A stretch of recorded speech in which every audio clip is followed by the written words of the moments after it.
Bem, bom dia a todos. Vamos iniciar então o painel 9. Antes de mais nada, agradecendo a presença de todos, dos nossos integrantes desse painel número 9. Nós vamos ouvir as apresentações de mudanças na organização do espaço urbano brasileiro, que é da minha parte, meu texto, eu serei o último. Cidade Nova, ancorada no Complexo Industrial de Sines, da Ana Filipa, tá? E Governança Urbana, Coalizões, Poder Corporativos e Planejamento em Fortaleza, do Tiago Estevão, que fará a apresentação online, e o Sistema de Gestão de Bens Patrimônio Mundial, o caso da Universidade de Coimbra, Alta e Sofia, de Joana Cristina. Então, nós vamos privilegiar primeiro o que já está em linha, que é o Tiago Estevão.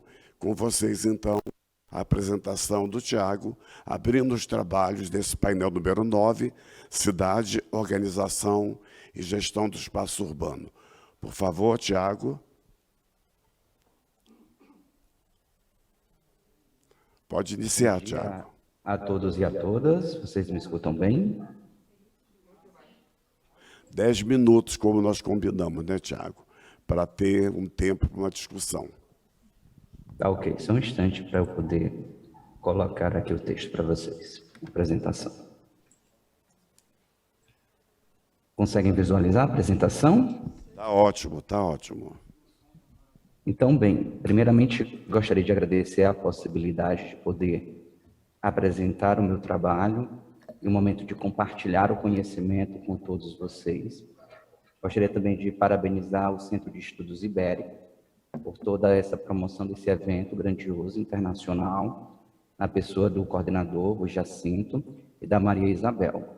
Gostaria também de agradecer a moderação do professor emérito, professor José Bosarchiello. Bem, e os outros participantes também desse momento, Ana Filipa de Brito, Joana Cristina. O trabalho, ora em voga, trata da temática governança urbana, coalizões, poder corporativo e planejamento em Fortaleza.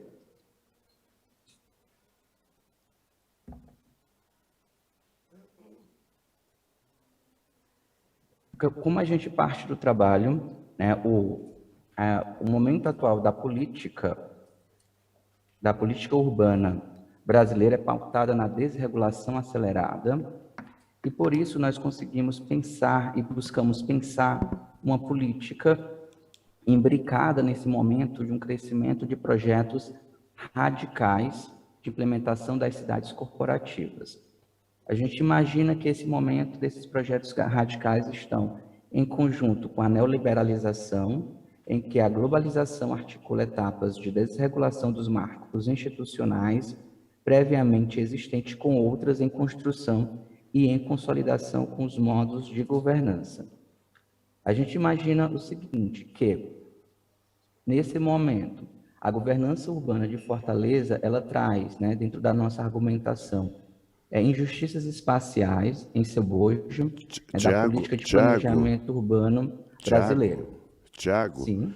Você vai ter também slides ou não? Que sim, tá vocês conseguem visualizar os slides? Não, tá no primeiro, só na abertura. Só na abertura? Deixa eu ver se... Tá. Aqui a professora Doralice que me avisou. Muito obrigado, professora. Não está apresentando, né? Os outros... Mas nós estamos lhe ouvindo bem e está ficando clara a sua exposição. Então, fique tranquilo. Tá certo. Não sei o que é que se passa aqui. Esse aqui vai. Não continue, não se preocupe não, então, com a exposição. Estava claro, eu não devia nem ter interrompido. Eu já me arrependi. Não há problema. Eu também estava aqui a perceber um pouco sobre isso. Mas eu vou continuar, então, expondo sem os slides, porque eu não estou conseguindo aqui coordenar bem, infelizmente. Peço desculpas a todos e a todas.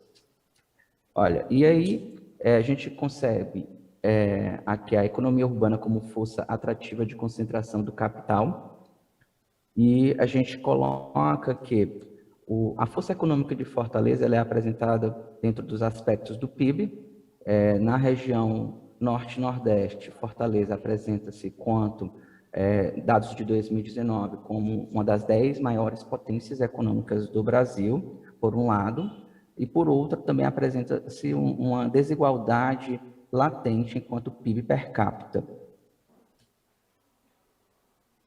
A gente, nesse momento, no caso, Fortaleza, ela apresenta-se como uma região metropolitana, contendo cerca de 19 municípios, apresenta uma região de influência econômica bastante latente. A gente consegue perceber isso devido a dados do REGIC, né, do Instituto Brasileiro de Geografia e Estatística, em que mensura o grau de influência das grandes metrópoles brasileiras, e Fortaleza entra nesse aspecto, quanto abrangendo mais de cerca de 630 municípios, né, abrangendo 2 capitais regionais, Teresina, no Piauí, e São Luís, no Maranhão, uma área enorme em termos de quilômetros quadrados. Então, a gente consegue aqui perceber a grande importância de Fortaleza em termos econômicos. E o que eu quero chegar nisso é porque, no nosso entendimento, o capital, tanto no entendimento da economia global, ela possui tanto capacidade de dispersão, como também de capacidade de concentração territorial. Dentro dentro do nosso pensamento, né, a gente parte da ideia de que a atual fase do capitalismo tem quanto pressuposto a hegemonia do capital financeiro e urbano neoliberal. Nas últimas décadas, as metrópoles brasileiras elas têm enquanto política de desenvolvimento, a gente percebe que é uma promoção e um apoio às parcerias público-privadas, por meio de operações urbanas consorciadas, regulamentações que favoreçam a relação público-privada. Dito isso, a gente parte da pergunta, né, qual seria a nossa questão nesse momento, nessa comunicação e no trabalho que a gente vem desenvolvendo.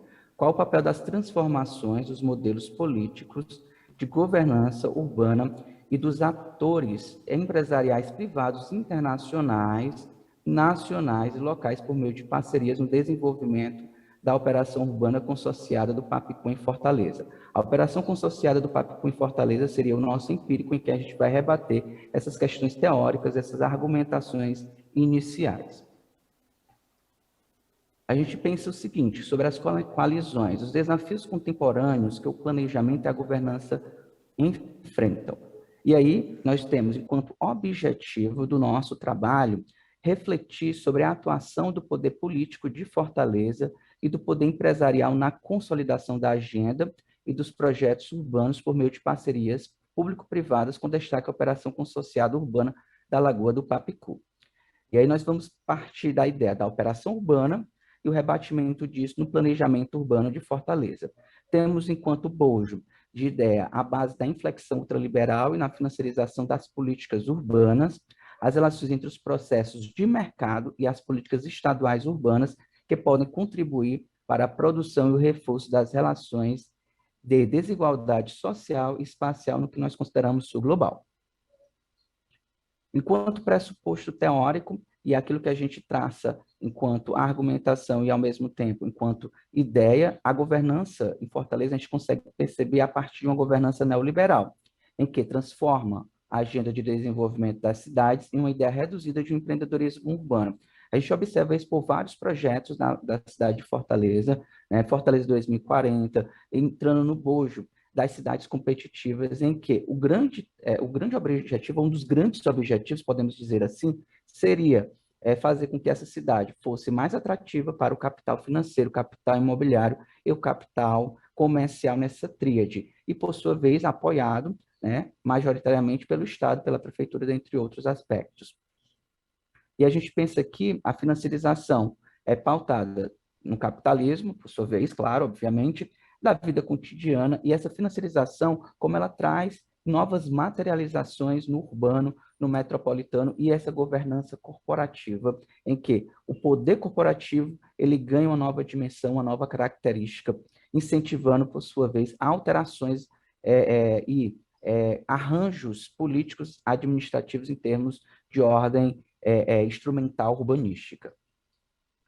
Eu não vou aqui me delongar enquanto quadro teórico, conceitual, mas eu gostaria de apresentar para vocês, em que parte aqui o sustentáculo da pesquisa, governança urbana, financiarização, política urbana e política e urbanismo neoliberal, em que a gente trabalha tanto com autores renomados nacionalmente quanto internacionalmente.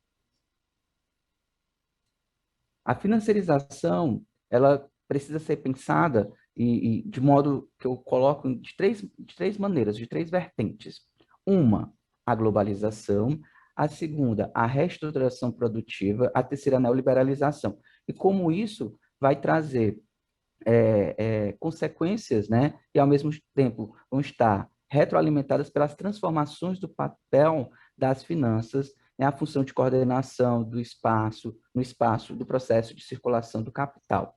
E isso daqui a gente vai refletir no sentido do nosso empírico na reestruturação e na emergência de uma nova estrutura imobiliária por meio da urbanização urbana consorciada da Lagoa do Papicu. E aí a gente consegue visualizar três questões importantes a partir dessa operação urbana. O produto imobiliário, que consiste enquanto mercadoria especial e, ao mesmo tempo, no valor do solo urbano, que passa a ter, né, uma média de preço maior com essa operação do que antes dela, e aí vai estar, por sua vez, ligada ao processo de acumulação do capital, e em que nós teremos uma potencialização dos chamados negócios imobiliários. Eu trago aqui para vocês um mapa para a gente poder observar onde ocorreu essa operação urbana, e a gente observa que a operação urbana consorciada da Lagoa do Papicu ocorre aqui nesse entorno do Shopping Rio Mar, Fortaleza. E a gente observa os seus usos e ocupações do shopping, em que é um uso que a gente pode atrelar desde um uso mais popular ou um uso de áreas de risco em Fortaleza, como também de uma média, de uma classe média, de uma classe alta no entorno. Em que, e só frisando, que é nessa área, quase um quadrangular, né? Uma área quadrangular aqui, pontilhada de amarelo, é onde nós vamos ter a operação urbana consorciada do Papicu. Seguindo, a gente percebe o seguinte, evidencia nesse estudo que a operação urbana consorciada, ela vem mais do que nunca atender aos interesses e os investimentos financeiros, imobiliários e comerciais. Dentre esse aspecto, o desenvolvimento de um novo shopping, né, do Shopping Rio Mar Fortaleza. E aí, uma contradição, porque quando a gente pensa em uma operação urbana consorciada, em que está aí dentro dos instrumentos urbanísticos, no Estatuto da Cidade, no Plano Diretor de Fortaleza, a gente consegue visualizar o seguinte: a operação urbana ela é para melhoria social, para melhoria urbanística, para melhoria ambiental. A gente observa, sim, algumas melhorias urbanísticas, algumas melhorias ambientais, todavia, a melhoria social, em que tinha enquanto discurso de revitalização, de regeneração, não ocorre. O que ocorre? Ocorre uma intensificação das articulações do capital imobiliário e comercial, em que a gente vai visualizar por meio do shopping, né, onde nós vamos ter capital comercial e imobiliário, e também de do empreendimento chamado Evolution Central Park, que são grandes torres no entorno do shopping, né, atrelado ao shopping, em que nós vamos ter um grupo comercial, o Otoshi, e também o grupo Moura do B, em que possui capital imobiliário e capital na Bolsa de Valores. Esse shopping foi inaugurado em 2014, o investimento dele foi cerca de 1,25 bilhão. Passando aqui rapidamente, nós vamos ter aqui, nesse outro mapa, o padrão, como eu já mencionei para vocês, um padrão de luxo, né, com azul, vermelho, um padrão alto, um padrão médio, amarelo, e um padrão precário nesse rosa, que seria a comunidade do Pau Fininho. A gente observa aqui o contraste da área. Essa zona de torre seria uma zona do Evolution Central Park, essa praça também. Aqui, alguns metros, assim, cerca de nem 100 metros, a gente vai observar a comunidade do Pau Fininho com a sua infraestrutura precária, com impactos também no entorno da Lagoa do Papicu. A gente observa o papel do Estado e a política, as políticas de procrescimento, em que entra no jogo das estratégias de negócios imobiliários produzidos, por sua vez, no intuito de investimentos, né, para espaços de consumo e consumos de espaço, as políticas urbanas e as transformações das cidades em mercadoria. E aí a gente traz aqui Harvey como uma possibilidade de diálogo. A cidade tem que parecer um lugar inovador, criativo e seguro, né, para divertir-se e consumir. A governança urbana de Fortaleza é conduzida e centrada nos interesses comuns entre a esfera pública e a privada, em que, ao mesmo tempo, nós temos aqui, enquanto pressuposto de discurso de desenvolvimento urbano, por outro, aumenta-se, no caso específico aqui, da operação urbana consociada da Lagoa do Papicu, um aspecto segregacionista e especulatório, em que tem uma forte influência de setores, setores privados. Um outro ponto do planejamento, em que a gente já começou a discutir, o planejamento urbano empreendedor, a incorporação de estratégias para atender às próprias exigências do capital, em que nós vamos ter os complexos imobiliários financeiros, no circuito econômico global. Oi. Oi, estou escutando. Pode ter que fechar, porque já ultrapassou o tempo. Estou chegando aqui na parte final. Tá bom. Chegando aqui já na parte final.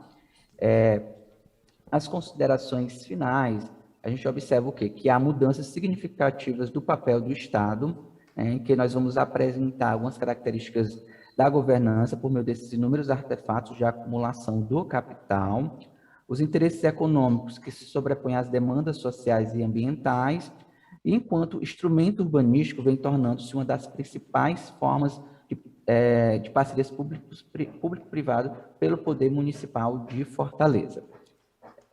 As minhas referências, dentre outras, Jane, Brandão, Melo, Ribeiro, dentre outros, e que gostaria de fechar dizendo que a justiça social e espacial em uma sociedade capitalista com extrema desigualdade não deve ser desprezada em seu discurso e praxe, mas sim deve ser perseguida sabendo dos desafios a serem alcançados. Muitíssimo obrigado e peço desculpas por ter passado do tempo.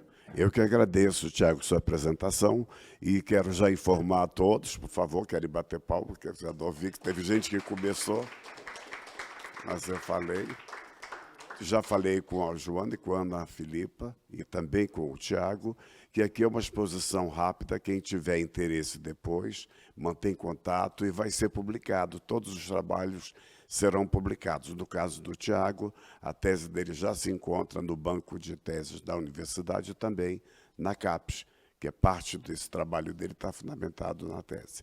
E agora temos o prazer de convidar a Ana Filipa, por favor. Pode inserir da Ana Filipa.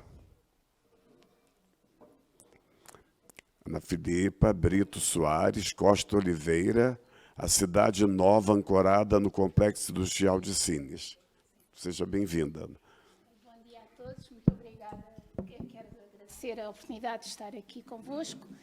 É a primeira vez, são duas primeiras vezes. A primeira vez que estou na Guarda e a primeira vez que estou a fazer uma comunicação, porque eu apresentei este trabalho para a obtenção do grau de doutor em 2020 e depois veio a pandemia e eu acabei por não fazer ainda nenhuma comunicação. Portanto, é uma estreia para mim. Eu vou-me alongar, o doutor vai-me cortar, vai-me dizer logo para eu não falar mais. Eu ontem ainda estive aqui a tentar organizar os slides só para os 10 minutos. Obviamente não vou apresentar nem sequer, se calhar, 1/10 do trabalho. Vou apresentar aquilo que eu acho que pode ser interessante ou que pode despertar algum interesse para vós. Eu vou, então, a Cidade Nova. Ora, pode passar.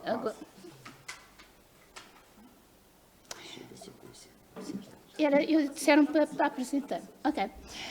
Portanto, Vila Nova de Santo André, que é esta cidade nova que se fala, pertence ao conceito de Santiago de Cacém, à região do Alentejo e à sub-região do Alentejo Litoral. Está localizada ali onde está o pontinho vermelho, que tirei do Google, muito perto de Sines. Sines agora é muito conhecido, foi sempre, mas agora fala-se bastante no Porto de Sines. e vamos então ver aqui muito rapidamente o que é que aconteceu para que este porto seja tão importante e a construção desta cidade, que é um caso único em Portugal, de uma cidade construída toda em gabinete. Portanto, este espaço era um espaço vazio, não havia absolutamente nada a não ser pinheiros e areia. Ainda hoje é conhecido pelo areal, porque as populações de Santiago de Cacém chamavam este espaço areal. E, efetivamente, parece um deserto, só existiam pinheiros. Neste momento, a população dos censos de 21 são 10 mil, pouco mais de 10 mil habitantes, e os alojamentos pouco mais de 6 mil. Este é o aspecto de vista aérea da cidade.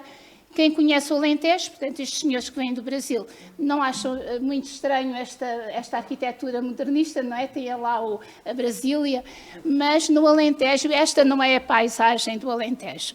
Quando se fala em Alentejo, ninguém se lembraria, ou ninguém sabe sequer que existe uma cidade em que toda a arquitetura é modernista. Não há, por acaso há lá umas barras azuis, porque fizeram um bairro azul.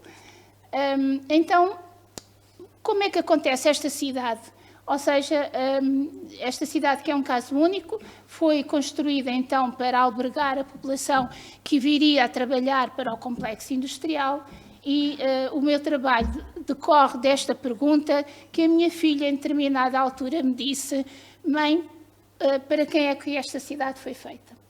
E foi aqui desta pergunta, para quem é que a cidade foi feita, que eu fiz o meu trabalho. Claro que é um trabalho de sociologia, portanto é um trabalho que trabalha as dinâmicas sociais, como é que foi construído as relações sociais, quem foram os atores sociais, como é que as pessoas começaram a conhecer. Peço desculpa, mas eu aqui não vou trazer muito essa dinâmica, mas mais o contexto político e económico que faz. Obrigada. Eu estou a tentar falar muito rápido para conseguir fazer tudo. Tranquila. E depois estou um bocadinho afónica. Eu espero que sim, qualquer pergunta estejam à vontade, claro, não é? Então, eu aqui só venho trazer estas duas situações, assim uma abordagem muito rápida de qual era o contexto histórico e depois quais foram os fluxos e as dinâmicas sociais iniciais. Bem, então este projeto é um projeto muito grande, era um projeto muito ambicioso, que decorreu do terceiro plano de fomento de 1968, em plena primavera marcelista, em que houve uma tentativa então de ajustamento às dinâmicas europeias. Este terceiro plano de fomento pretende já criar aqui linhas de orientação para um desenvolvimento regional, para um maior crescimento económico, para a criação, e a ideia era a criação de infraestruturas para investimento privado. Portanto, o Estado construiu a logística, toda a logística para a implementação depois do investimento privado. A ideia seria uma repartição mais equitativa dos rendimentos pelo país, porque o Alentejo, pronto, eu não fiz aqui esse pequeno enquadramento, mas o Alentejo é uma região muito desfavorecida de Portugal, não é? É um território de baixa densidade e desfavorecido. Se bem que estamos aqui a falar do litoral e as faixas do litoral são sempre melhores, do que o interior. Também a necessidade de correção de desequilíbrios regionais de desenvolvimento, e já este terceiro plano de fomento já vai definir as regiões de plano mais ou menos como elas são agora denominadas as CCDRs, não é? Portanto, já vem repartir Portugal por essas regiões. Para operacionalizar estas linhas de orientação, e nomeadamente na questão do complexo industrial, porque o complexo industrial não foi logo à partida pensado para serem Sines, ainda existiram outras hipóteses, mas depois Sines foi escolhido principalmente pela necessidade de albergar um porto de águas profundas e pela disponibilização de terreno, porque como aquela área era uma área não povoada, com baixa densidade e sem grandes, nem indústria, portanto, foi o terreno propício para a instalação. Portanto, Sines foi escolhido exatamente para estas duas opções. E para operacionalizar estas orientações, foi criado um gabinete, que veio depois ser chamado Gabinete da Área de Sines, que tinha completa autonomia administrativa e financeira e reportava diretamente ao Presidente do Conselho, que era o Marcelo Caetano. Portanto, era um gabinete com um trabalho enorme que visava estudar, planear e operacionalizar toda a logística do complexo industrial e depois da cidade, que a cidade é um anexo ao complexo industrial, não é? Há dois volumes, duas publicações muito importantes do Gabinete da Área de Sines, que são o estudo para a localização de uma área concentrada de indústrias de base, que é onde depois é definido o que vai ser em Sines. Este estudo é de 1971 e que prevê a construção de um porto para os petroleiros que trariam o petróleo da África, a construção de uma indústria pesada para a refinação e tratamento do petróleo, portanto, para as petroquímicas e a refinação do petróleo. Seria construída, não veio a ser, mas seria, portanto, estava planeada uma construção de uma metalurgia, porque nós temos minas no Alentejo, nesta altura só as minas de Pirite, de Aljustrel. Neste momento as maiores minas são as de Neves Corvo, situadas em Castro Verde, mas na altura não existiam. Na altura só se falava nas de Aljustrel. E depois, para poder promover toda esta construção e toda esta manutenção da indústria, estavam previstas operações urbanísticas na ordem dos 25 mil fogos para albergar cerca de 100 mil habitantes. Isto até 1981. A previsão era até 1981 existir então inicialmente não tinha que ser uma cidade, inicialmente ainda se colocaram outras hipóteses de ser o alargamento das duas cidades que estão perto, que é Santiago do Cacém e Sines. Depois então foi decidido fazer uma cidade porque se considerou que o impacto social ia ser muito grande em duas cidades muito distintas. Sines é muito distinto de Santiago de Cacém. Santiago de Cacém é uma cidade rural, é uma cidade de grandes latifundiários, ou era na altura, e Sines era uma cidade pescatória e de fábricas de cortiça também. Também existiam algumas fábricas. Já estou...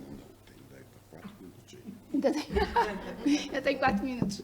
Ótimo. Também depois vai ser fotografias, portanto vai ser no instante, a maior parte dos slides são fotografias. A grande importância do complexo industrial seria também os 20 mil postos de trabalho que estavam previstos acontecerem. Portanto, tudo isto vem no estudo daquele documento, que foi o documento que eu trabalhei. Foram estes dois documentos, basicamente, que eu trabalhei. E estes dois documentos são fantásticos e têm imensa informação. Depois, então, há o grande plano geral, que são 2 volumes, da área de Sines, que foi escrito em 1972 e que tem, então, todo o planeamento de tudo, desde as vias, desde as rodovias, as estradas, a água, as hectares, tudo está lá, toda a logística, não só do complexo industrial e da cidade. Então, era um projeto enorme e muito ambicioso. E a ideia, depois isso está... eu esqueci-me de dizer, mas este trabalho está disponível no repositório da Universidade de Évora. O meu nome é... Portanto, se começar por Oliveira, vai aparecer logo. E pronto, e claro, lá está muito bem... Em que área? Da geografia? Sociologia. Sim. Este foi o trabalho que eu apresentei para a obtenção de grau de doutor em Sociologia. Portanto, se este é o grande projeto, exatamente no momento em que é lançado o plano e que é começado os trabalhos, há grandes constrangimentos que vão impedir e que vão pronto, grandes constrangimentos que não vão obrigar a uma reformulação do projeto. A crise do petróleo em 1973 foi um dos grandes constrangimentos, a reabertura do canal de Suez, porque o canal de Suez estava fechado quando foi planeado o projeto e os petroleiros tinham que passar por África e vinham então descarregar em Sines. Mas o canal de Suez reabriu em 1974 e depois outro grande que impactou bastante este projeto foi a queda do regime em 1974. Ficou porque o investimento era para ser privado, portanto o Estado faria toda a logística, mas depois o investimento era privado e com a queda do regime as coisas ficaram diferentes, não é? Tiveram aqui algumas turbulências. Portanto, outro fator que impactou bastante o projeto foi a descolonização, porque se estava a prever e trabalhar os petróleos vindos da África. E com a descolonização, portanto, essa matéria-prima ficou indisponível. Portanto, houve aqui também esse choque. Também a nacionalização das indústrias básicas, por exemplo, as petroquímicas passaram, a Companhia Nacional de Petroquímica, as Sonangol passaram à Petrogal e, portanto, houve aqui uns momentos, uns anos em que não se soube bem se faria sentido continuar o projeto tal como ele estava, porque o projeto também partia no pressuposto do François Peyroux, do desenvolvimento por polos de atração, e tudo isso já estava um bocadinho desacreditado nesta altura, e houve aqui então estes balanços. Em 1980 é então reformulado o projeto, deu-se continuidade tanto ao projeto como à cidade que já estava iniciada, que tinha já começado. Portanto, optou-se por fazer uma cidade porque se previa que as pessoas, o fluxo que fosse para a cidade fosse bastante maior do que depois acabou por ser. Ou seja, neste momento, a cidade é 1/10 daquilo que estava previsto. Esta é uma maquete. É uma maquete já de 1979, entre 81, não sabemos bem, e é uma maquete do Gabinete da Área de Sines, e que esta é a planta atual da cidade, portanto, está muito próximo do que estava planeado. Pronto, eu vou passar então rapidamente, isto é só algumas fotografias que eu trago para perceber que a arquitetura e que era um deserto, portanto é algo completamente diferente daquilo, se forem ao Alentejo, não é nada disto que se costuma ver. Isto são os bairros, então, uma arquitetura modernista, são bairros de habitação social e depois tem esta situação muito engraçada que é a habitação social, mas com pessoas que têm muito dinheiro. Porque quem trabalha nas petroquímicas são pessoas que ganham muito bem, mas vivemos nestas casas. Portanto, aqui há esta, que eu para o próximo ano venho falar sobre isso. Agora não dá para falar. Pronto. Quem conhece Lisboa, a Zona J, Chelas, tem isto, não é? Portanto, isto é a grande esta diferença, não é, que existe. Portanto, tudo isto são imagens antigas. Isto já é um bairro que foram uma das empresas que fez, porque depois as empresas tiveram que avançar. Este prédio é onde eu habito ali naquela casa do Cantinho, mas esta fotografia é antiga, é de 1980. Só rapidamente, então, para falar aqui nos fluxos, os fluxos que povoaram a cidade. Porque como a cidade foi começada a povoar em 1975, o que é que acontece? E a indústria era de petróleo, acontece que as pessoas que vieram da África encontraram trabalho aqui nesta cidade. E esta cidade passou a ser chamada muitas vezes, entre aspas, por cidade dos retornados. Eu sei que as pessoas que vieram da África não se revêem nesta palavra, mas o que não era verdade, porque não era, a maior parte dos habitantes de 1981 eram do conceito de Santiago de Cacém, portanto a residência a 1973 era de Santiago de Cacém, mas realmente em segunda linha aparece logo Moçambique e logo a seguir Angola. Porquê? porque eram pessoas que tinham o conhecimento de trabalhar o petróleo e que vinham então da África. Depois daqui, só para vermos, a freguesia de Santo André já existia, quer dizer, naquele espaço onde a cidade foi construída não existia nada, mas havia uma freguesia a 3 ou 4 quilómetros que é Santo André. Então, essa freguesia migrou também para a cidade e ficou a freguesia de Santo André. A freguesia de Santo André, em 1970, tinha 2.000 habitantes e estão a ver em 10 anos mais que duplicou a população e depois, em outros 10 anos, duplicou novamente. Infelizmente, nunca mais voltou a subir. Estagnou a partir de 1991. Temos agora a promessa de grandes investimentos em Sines. Agora, eu também ainda não vejo casas a serem construídas, portanto, não sei como é que vai ser. Mas isso também fizemos um seminário, que também não vou apresentar aqui hoje, não é? Só aqui fica para outra vez. Portanto, só para falar então, posso? Tenho um minuto? Acho que vai. Foi tão interessante. Tá bom? Foi tão interessante que todo coordenador fica constrangido de estar medindo pensava que ia ganhar tempo. 3 minutos só por ser interessante. Não, Não vou acho que podem aplaudir, né, gente? Foi ótimo, foi ótimo. Pronto, ainda tinha aqui mais uns slides, mas assim não... Olha, passa seu slide. Fica para o ano. Pronto, eu tinha aqui... Passa seu slide. Tinha aqui só algumas conclusões, só para dizer que realmente foi o projeto que ficou a 10%, mas criou algum crescimento na zona, não como tinha previsto. No entanto, houve algumas lacunas a nível da execução de física da cidade. Também a fixação da população foi por haver trabalho e habitação, que é fundamental, não é? E só para dizer que a execução do plano ficou substancialmente abaixo do previsto, neste momento com 10.000 habitantes, 6.000 alojamentos e são, neste momento, 7.000, em 2015, 7.000 postos de trabalho. Pronto, isto é só algumas fotografias de como a cidade é hoje, já tem algumas árvores sem ser pinheiros, é a cidade de luz, tem muita luz, é a cidade ciclável, andamos todos de bicicleta, porque é plana. Este é o bairro Azul, que é o bairro dos serviços, e esta é a igreja que foi construída posteriormente. Tudo uma arquitetura. Esta arquitetura, por exemplo, podemos encontrar em Chelas, depois os arranjos é realmente de um... Diga? Não, os arranjos em Chelas não. Os arranjos, exatamente. Porque é como eu digo, é uma habitação social com pessoas com dinheiro.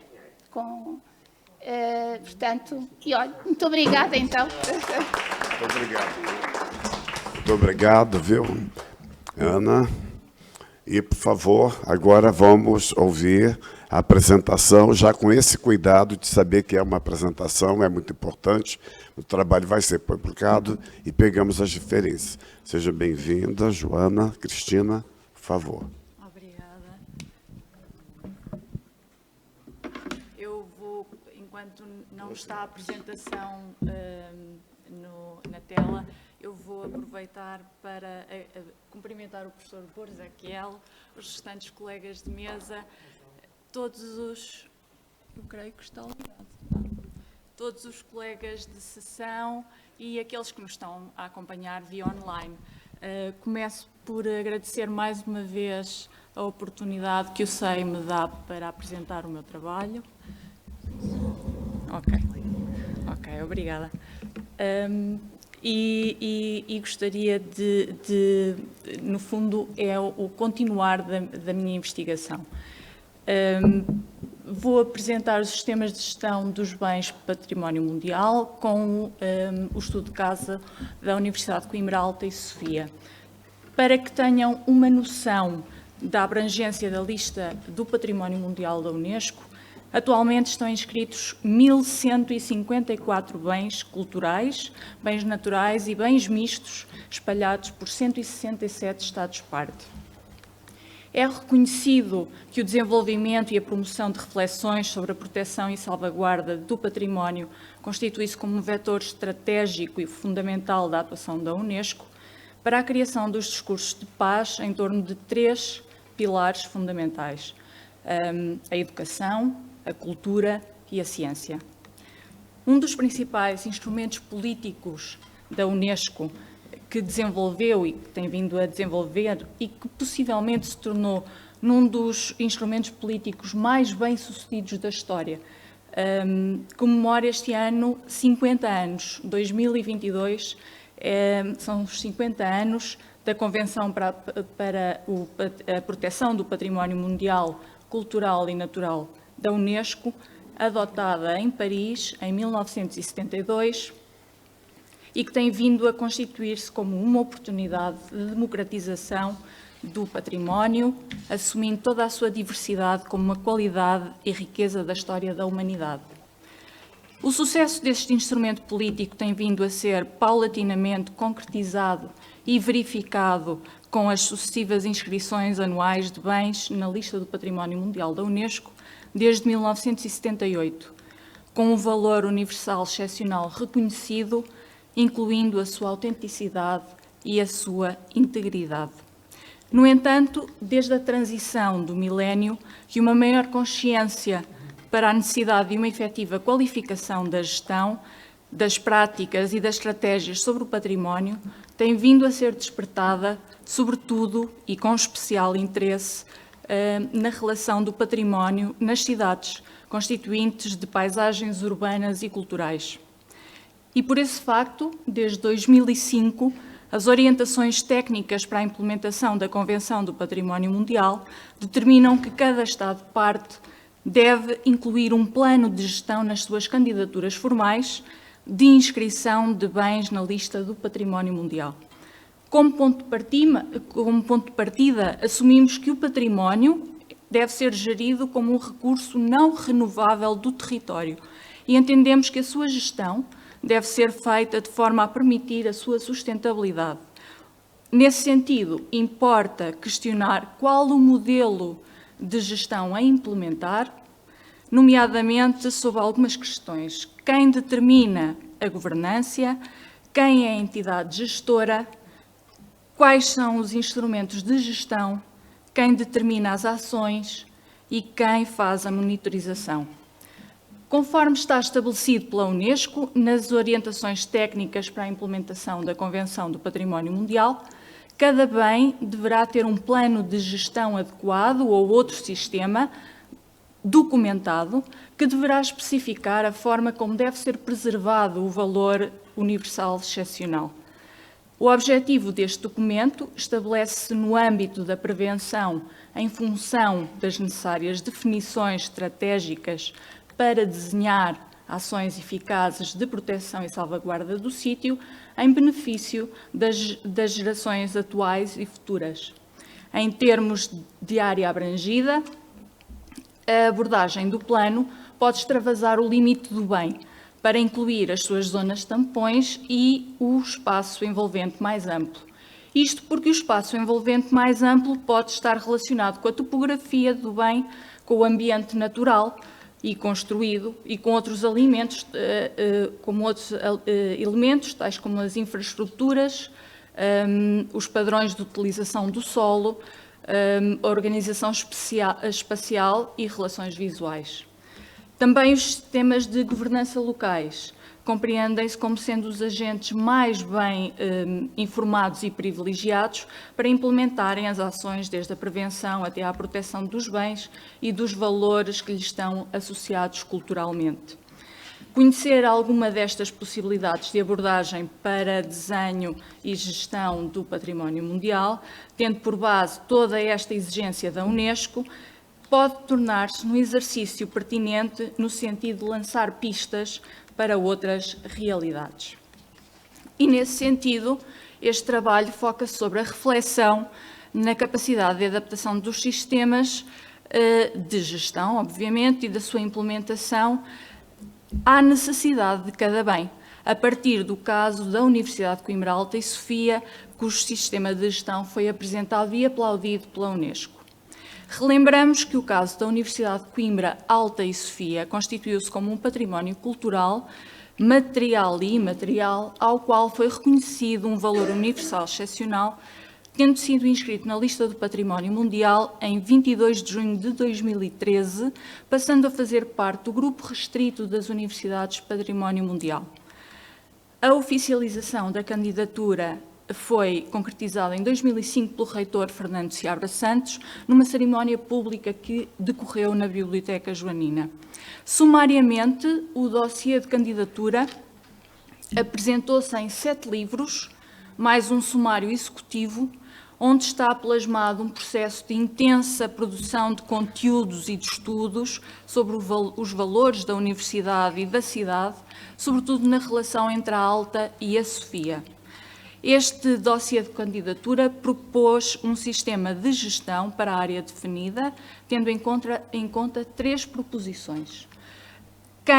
Como se define a estratégia de gestão, quem define e implementa essa estratégia e quais os instrumentos disponíveis para cumprir essa estratégia. Ou seja, foi assumida um modelo de gestão tendo por base uma dinâmica triangular entre plano, agente e instrumentos. Estes 3 vetores deviam estabelecer protocolos entre si para alcançar o maior propósito da candidatura, ou seja, proteger o valor universal excepcional reconhecido. Para tal, devia ser assumida uma necessária ação continuada, capaz de promover um novo modo de considerar o projeto urbano de cidade. Posto isto, interessa perceber como é que estes 3 vetores se articulam.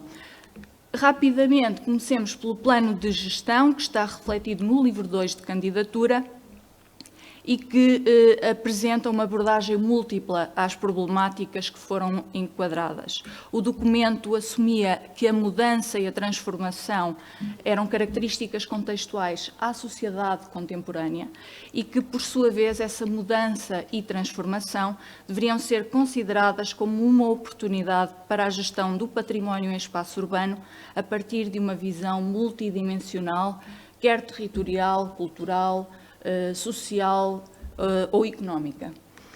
O plano de gestão definia-se como fundamental para atingir o valor, para atingir e superar a difícil equação entre a gestão e o respeito pelo valor da herança cultural e o desenvolvimento urbano desejável de qualquer cidade. O documento desenhava propostas, estratégias, baseava-se em políticas, responsabilidades, estabelecia temas, a investigação. Vou avançar porque o professor está aqui Sim, está aqui a pressionar. Em todo o caso, para que fique brevemente uma noção de que se há um plano, alguém vai ter que o implementar. E esse alguém é o agente e, neste caso, eu tenho que acautelar aqui uma questão em Coimbra que era de difícil gestão. É que Coimbra tem uma problemática acrescida devido à área que foi definida. É que há propriedade pública, propriedade privada e isso é de difícil gestão. E, portanto, não poderia ser só a universidade a ser a gestora. Foi estabelecido um protocolo entre a Câmara Municipal de Coimbra e a Universidade, nesse sentido. Ao longo da candidatura ficou claro que, mesmo assim, só os dois tinham dificuldade em fazer a gestão da área candidata e em 2011, com um desenho inovador, foi constituída a RUAS, que é a Associação Universidade, que incorporava as 4 associados fundadores que, no fundo, tinham implicações na responsabilidade e nas competências de gestão da área urbana. Havia um poder executivo que cabia à direção e que estabelecia ainda um gabinete técnico para trabalhar diretamente com a direção, que tinham especializados destas 4 entidades. Por conseguinte, um dos aspectos mais inovadores desta estrutura de gestão foi a possibilidade de acolher peritos externos que trabalhavam diretamente com os gabinetes técnicos. De forma muito rápida, vou passar os slides dos instrumentos de gestão, que basicamente são legais, instrumentos legais. Ao nível do Plano Nacional, temos a Lei de Bases da Proteção Cultural, do Património Cultural, que é regulamentado por decreto-lei. Temos o anúncio que publicitava a área inscrita provisória. Ao nível local, tínhamos a revisão do PDM, do Plano Diretor Municipal. Tínhamos um Regulamento Municipal de Edificação e ainda um plano estratégico que definia as ARUs. Já depois da inscrição, tivemos foi publicitada o anúncio em Diário da República da área candidata como Monumento Nacional e ainda foi publicitada a primeira revisão do PDM. Para finalizar, muito rapidamente, relembramos que no caso da Universidade de Coimbra, o modelo de gestão tinha uma concepção triangular, assente em agente, instrumento e plano. A adaptabilidade deste sistema de gestão previa que fosse na continuidade e na experiência, na sua implementação, que pudesse ser ajustado ao longo do tempo. Por outro lado, permitia exatamente que o próprio sistema pudesse ser adequado às novas problemáticas que fossem sendo concretizadas e realizadas. Concluímos com uma expectativa só de sublinhar três ideias: que promover a reflexão sobre os modos e os modelos de gestão encarados aos bens patrimoniais será melhor para informar também a comunidade que com maior consciência cívica pode participar mais nestes modelos que devem ser cada vez mais participativos, que todos os dias são impostos desafios a estes sistemas de gestão ao nível dos usos, ao nível da recuperação do património, e que tais desafios não devem ser descurados nunca neste exercício diário, de modo a que não fique comprometido o reconhecido valor patrimonial e as permanências ou as constantes do próprio sítio. Agradeço a vossa atenção e a amabilidade do professor por me dar esta tolerância. Eu que agradeço a Joana Cristina. Muito obrigado. Viu? E agora vou pedir de lá ou daqui mesmo que você controle o meu tempo. Tá e bem. agora sou eu. Tá? Bem...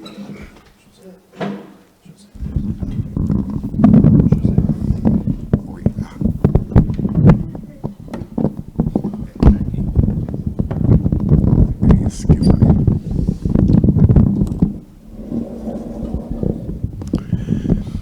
Bem, eu seria o primeiro, achei melhor ser o último. Agradeço ainda a vocês aqui aguardando até agora, né, minha exposição. Então, mudanças na organização do espaço urbano brasileiro. Eu quero ainda não... Por favor, dá para inserir. Pode inserir já os meus? Por favor, pode ir passando. Rápido, eu passo aqui, é mais fácil. O pressuposto todo apoiado em Berta Becker, em Viana Mug, em Clélio Campolina, principalmente, vem acompanhando o modelo de alteração da organização do espaço urbano brasileiro e trabalhando com as origens portuguesas, que, replicando o que foi feito no litoral português, de Setúbal até o norte, até Viana do Castelo, a população concentrada no litoral, como também no Brasil, em função de uma estrutura de colônia de exploração, né, e não de colonização, o fundamento de criação de feitorias, a ocupação paulatina do litoral e como que o interior foi sendo ocupado, desbravado, mas não efetivamente ocupado, e a partir de que momento ele passa a ser ocupado. Então, o que significou? Os chamados, eu não vou utilizar, que é muito utilizado no Brasil, os ciclos econômicos, como se historicamente eles acontecessem numa sucessão de fatos e de episódios. Não existe essa sucessão, não acaba um ciclo, ele permanece. Nós falamos sempre que o primeiro ciclo é o da cana-de-açúcar, depois seguido de mineração, depois do café, e não é verdade que todos eles permanecem na vida econômica brasileira. Mas o fato que chama a atenção, a mineração foi extremamente importante. Então, eu vou passando rápido, estou só explicando o que é, e o que eu quero chamar a atenção é compreender o que é o Mato Piba. O Mato Piba é o Maranhão, o Mato Grosso, o Tocantins, o Piauí e a Bahia, os estados que foram ocupados recentemente pela soja. E o mais importante é entender a devastação da floresta amazônica, ocupada por um processo de bovinização e também expansão de cultura de soja. Então, vejam, nós vemos aqui o que eram as capitanias hereditárias do Brasil, o que eram os limites de Tordesilhas. Então, nós tínhamos, de Belém do Pará até Laguna, as diferentes capitanias, e como que os portugueses, os brasileiros portugueses já nascidos no Brasil, conseguiram chegar até esse contorno em cinza, que é o contorno do Brasil atual, sendo a última área anexada a área do Acre. A área do Acre e o trabalho de participação da diplomacia brasileira em vários tratados, sendo o mais importante o Tratado de Madrid, o Tratado de Santo Ildefonso, que resultaram em anexação a partir do pressuposto da bula papal, do uso possidetis, que na medida em que se o povo ocupava, ele tinha direito àquele território.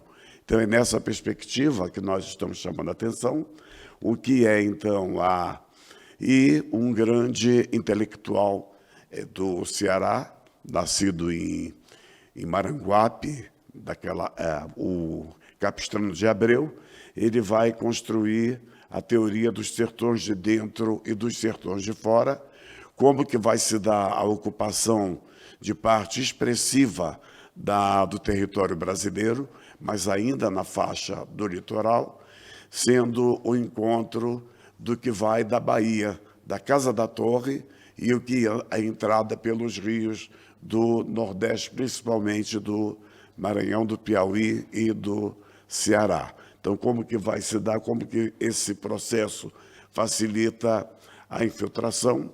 O Nordeste, a Caatinga, o sertão, nós ouvimos falar muito em sertão ontem. No Brasil há uma confusão entre sertão e semiárido. Semiárido é uma regionalização climática. Sertão é uma regionalização cultural humana. Então, ela é totalmente diferente. Então, como que vai se dando esse processo? O que era a rede urbana brasileira em 2007, dá para vocês perceberem uma ocupação efetiva do litoral e esse vazio de Amazônia, de Centro-Oeste, e as cidades que foram fundadas, as fortificações de fronteiras feitas pelos portugueses, como que se dava essa penetração, mas eram fortificações, e a base econômica gerada pela mineração. A mineração, na medida em que as minas ficam exauridas, elas também perdem a sua população e passam a ser um patrimônio, mas sem uma vida social intensa que justifique uma ocupação mais efetiva. Daí, então, o Brasil de 2007, o contraponto se dá, então, dessas cidades do litoral com as cidades do agronegócio. Nós temos vários pesquisadores do Brasil, pesquisadoras, Denise Elias é uma das principais, que trabalham a questão das cidades do agronegócio. São cidades, também um orientando meu trabalhou, o Edenilson Rodrigues, o que é essas cidades do agronegócio e como que elas crescem com um padrão urbano, com uma morfologia totalmente diferente. E uma das pesquisas mais importantes foi feita por Rogério Arbit da Costa, em que ele vai mostrar gaúchos no Planalto Baiano, o Planalto Baiano que era totalmente agreste e sertanejo, como que essas terras, então, ao contrário das expedições portuguesas que partiam do litoral para o interior, como que na Bahia a soja avança do interior para o litoral, ocupando o Planalto Baiano. E o Rogério vai mostrar uma mudança na perspectiva das hierarquias sociais. Os proprietários de terra da Bahia, dessa área do Planalto Baiano, tornaram-se empregados dos gaúchos que vinham do sul com o histórico de cultivo da soja. Então, como que a soja vai chegando, né, a o que nós vamos ter no Brasil, historicamente, o que foi primeiro tratado por Pierre Bombeg, quando ele vai pegar a marcha do café, o que é e o conceito que ele vai construir é o conceito de frentes pioneiras, então cidades marcadas pela devastação da floresta tropical subúmida e o cultivo do café e cidades do café, pelo interior do estado de São Paulo, primeiramente, e todas elas seguidas pelas redes de ferrovias, ou a Mogiana, a Paulista, a Sorocabana, a Santos Jundiaí, a Noroeste do Brasil, a Central do Brasil, todas as ferrovias surgidas em função do café em São Paulo e que se estenderam pelo norte do Paraná. O norte do Paraná vai ter uma explicação à parte, porque dele nós vamos ter a devastação da floresta a partir da compra de terras pela Companhia Paraná Plantation, numa crise que o Sudão teve, que não podia abastecer a Inglaterra de algodão. Então, o Príncipe de Gales compra 815 mil hectares de terra no norte do Paraná para cultivar algodão. Só que nesse intervalo de instalação dessa Companhia Paraná Plantation, que vai fazer a cidade mais importante, Londrina, que é Londres, Londrina, depois Maringá e um rosário de cidades.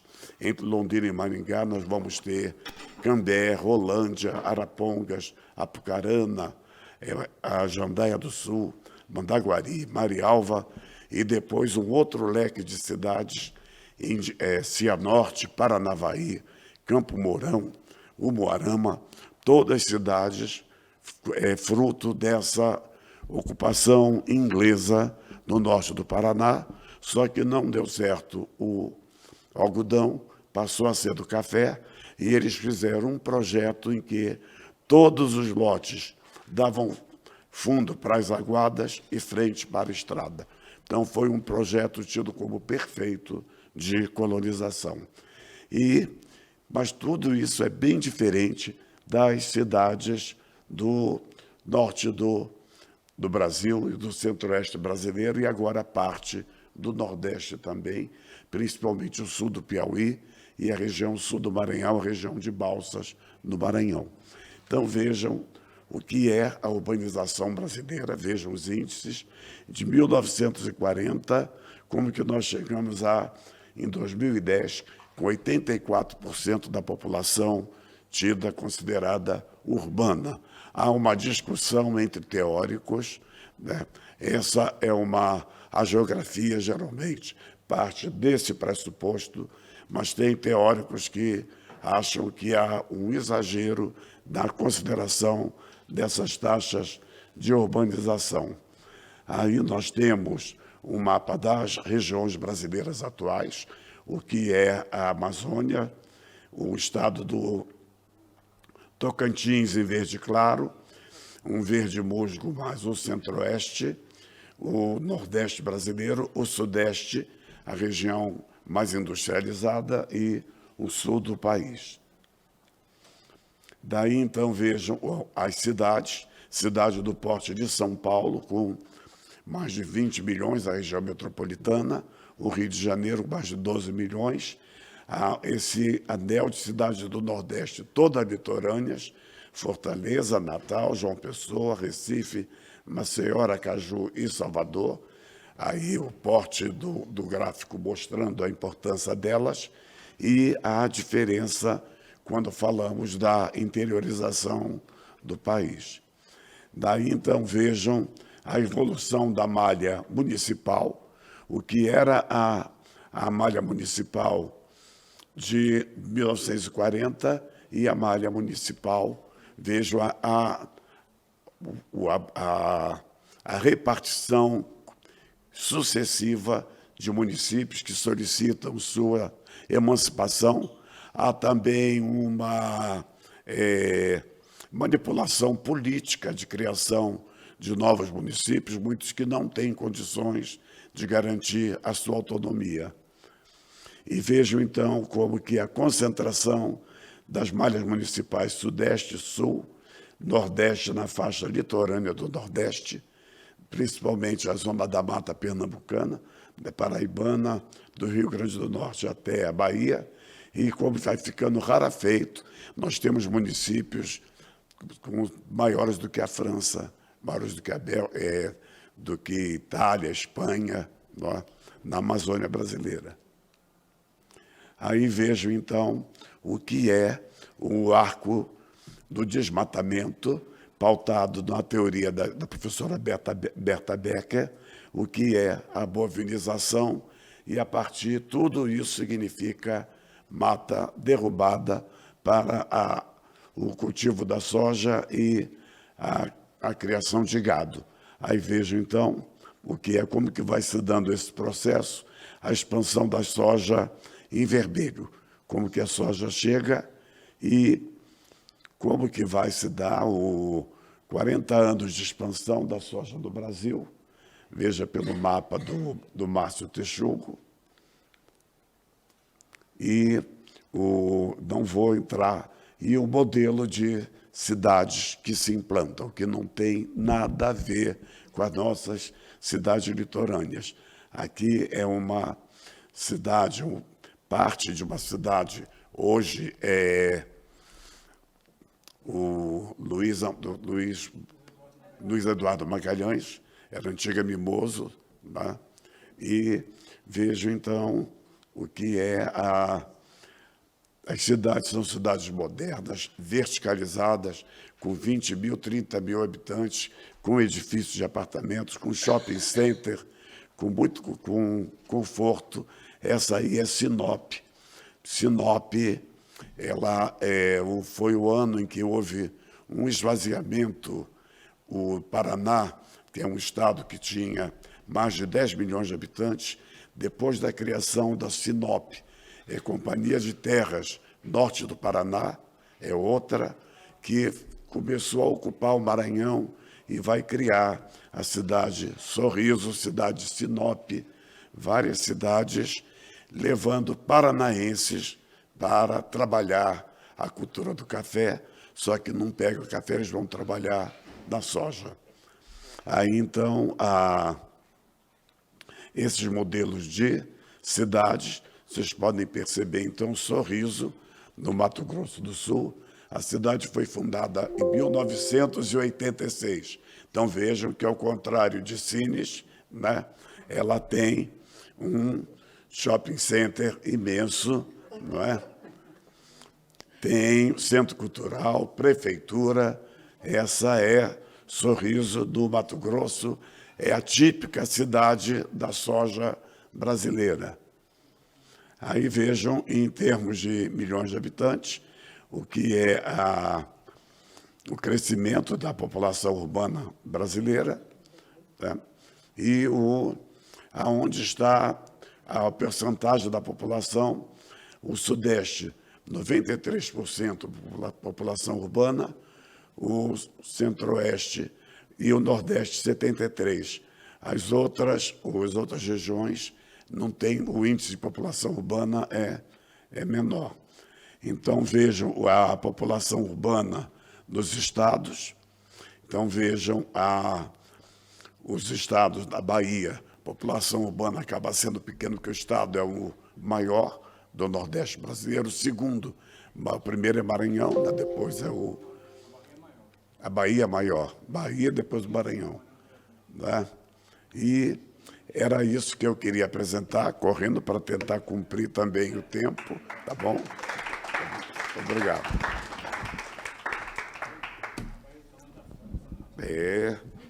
Eu quero agradecer a presença de todos aqui, aqueles que estão online nos assistindo, e falar que nós continuamos com a nossa programação. Vamos ter outros painéis agora na parte da tarde e contamos também com a presença de vocês. Já de seguida vamos passar para outro painel, portanto, estamos ligeiramente atrasados. Começámos este painel com um ligeiro atraso. Podem fazer questões. Sim. Por favor. Bom dia, o meu nome é Olga Afonso, é a primeira vez que eu participo neste curso. Eu venho muito perto daqui e eu posso dizer que eu vivo o iberismo no dia a dia, porque eu vivo em Vilar Formoso, que, para quem sabe, vivo lá há 16 anos, embora não tenha nascido lá, é fronteira com a Espanha e mais fronteira não podia ser. Até porque, assim, não sei se ouviram o primeiro... nome novamente, que não foi gravado. Sim. Bom dia, o meu nome é Olga Afonso, eu não sou desta região, o meu marido é, e eu vivo há 16 anos em Vilar Formoso, que, para quem conhece, é fronteira com Espanha. Mais fronteira era quase impossível. Eu vivo o iberismo todos os dias na minha vida, porque quem conhece sabe que Vilar Formoso e a aldeia espanhola que está mesmo colada, Fuentes de Onhoro, a nível de espaço urbanístico não tem nenhuma separação. Elas são seguidas, não há barreira física nenhuma a separá-las, nem rios, nem nada dessas coisas. Eu, em relação aos painéis que eu estive aqui a assistir, eu tinha algumas perguntas. A primeira posso dirigi-la ao professor José Silva, creio. A questão eu achei curioso, embora Portugal seja um país muito pequeno comparado com o Brasil, eu achei curioso que nós também temos uma espécie de interior vazio. Isso agora fala-se muito, não é? É uma questão bastante pertinente e eu vivo nesse interior vazio. Não temem, eu vi ali alguns gráficos e percebi que a população urbana parece que cresceu para os 84%, ou seja, há muita gente a viver no interior, pouca gente a viver no interior, e isso não poderá trazer também problemas ao Brasil, até na própria preservação dos riquíssimos recursos naturais que eles possuem. E outra questão é, isso será um reflexo de que a nossa sociedade se está a tornar uma sociedade mais urbanita, ou seja, que isto também até podia falar aqui com a Ana Filipa, formada em Sociologia, ou pelo menos, pronto, o doutoramento foi em Sociologia, mesmo em Portugal. Será que há um desairramento de nós, como seres humanos, em relação à natureza? Eu digo isto porque, de facto, não há cidade que não tenha um centro comercial. Os centros culturais, eu posso perceber a sua importância. Os centros comerciais, da forma como estão concebidos, sinceramente, eu já vivi em Lisboa 12 anos e eu odeio e nem vou a Lisboa. É daquelas coisas, eu acho que estou mais apaixonada cada vez mais pelo campo, digamos assim, do que propriamente pela cidade. E isso significa que, do ponto de vista social, eu posso entender que uma cidade seja apelativa porque concentra ali um grande número de serviços, não é? E a nível de trabalho também. Mas será que nós caminhamos para essa tendência, ou será que a pandemia, o teletrabalho, vai fazer com que as pessoas possam, de alguma forma, regressar ao campo, estarem mais próximas desses recursos naturais que precisam de pessoas também para os preservar? Estas seriam as minhas primeiras questões. Não sei. Muito obrigado, Olga. Mas, no caso do Brasil, nós temos um acentuado processo de mecanização da agricultura e um processo no Nordeste, o chamado Nordeste tradicional da área de Caatinga, ocupado por população que cria o gado solto, criação extensiva. Mas a metrópole no Brasil não cresce mais. O que vem crescendo, ela tem um crescimento mais reduzido que o novo no Brasil são as metrópoles médias, as cidades médias, são as cidades que crescem, que se estabelecem, se configuram como importantes centros de atividades em todos os níveis. E o que nós estudamos hoje é o processo de metropolização do espaço, vendo a força da metrópole. Você não precisa se deslocar para a metrópole chega no campo e nas demais cidades e vai criando um processo de uma certa homogeneização do território, mantendo a diferença nos usos, mas homogeneizada na perspectiva do consumo e das oportunidades. Em termos gerais, porque já tem uma outra equipe para entrar